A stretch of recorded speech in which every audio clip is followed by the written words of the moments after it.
Hello everyone and welcome back to another redstone video. This one's a bit different than others. I'm not really going to be showing something that I made. Well, I made this, but there's a mod that makes it all possible, and it's called the Ivan Carpet Editions. So if you didn't know, you can make like additions to the carpet mod, which is basically like a very useful mod that adds a lot of features and tools that you can use. Anyway, before we move on, can you please make sure that you're subscribed? It really helps out the channel and it's free on your end. But the carpet rule I'm going to be talking about is from the Ivan Carpet Editions carpet mod. So it's block event chunk loading and block event chunk loading ticks. So basically, it says block events can load chunks. So it's basically how in the old days, where if you had some sort of redstone that fires in an unloaded chunk, then it would keep the chunk loaded. But unfortunately, that's not for any redstone update, it's only for block events. So, example, like a piston firing. So that's why along any form of redstone wire, you're gonna have to have pistons along there just to load the chunks for you. But anyway, this opens up new possibilities, for example, super fast dropper lines like this. So this is a very compact and very fast dropper line. So let me actually count how fast it is. Actually, technically be 100 blocks per second because for every observer here we have 2, 4, 6, 8, and 10 droppers. And now for the next observer we have 2, 4, 6, 8, 10, and so on. And these observers each fire with 2 game ticks delay, meaning that there's 10 of them per second, meaning that it's 100 blocks per second. But anyway, you might remember an old video of mine where I showed how you can use portals to transport items like this.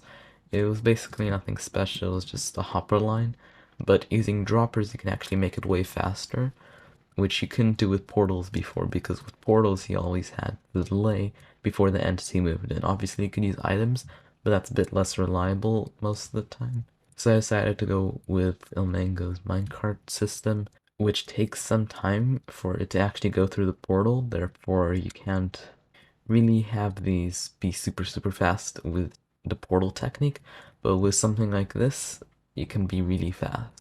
So again, let me get this straight, this is a mod, not a vanilla feature at the moment. I would really love it to be a vanilla feature, but unfortunately it's not. Alright, but anyway, let's break through here and into the overworld. Right, so here's our setup on the overworld. It's nothing special, just a dropper clock.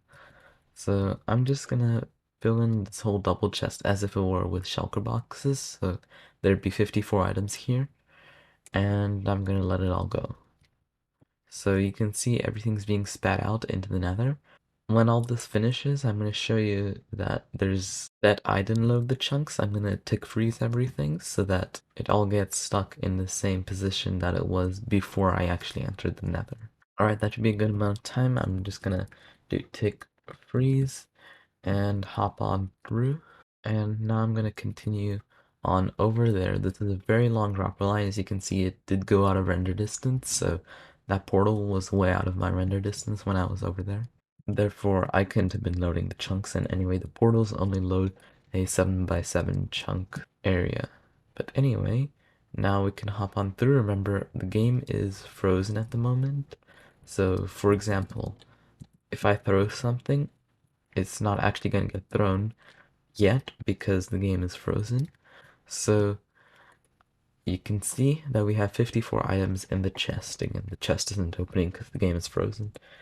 If I just do tick freeze, you can see that block fell and this chest opens now. So anyway, yeah, that's a really cool mod in my opinion. If it were me, like, I'd probably make a mod eventually myself, but again, if it were me, I would make it so that all redstone updates could load the chunks, because this is, like, you have to have a piston in the chunk that you want to load.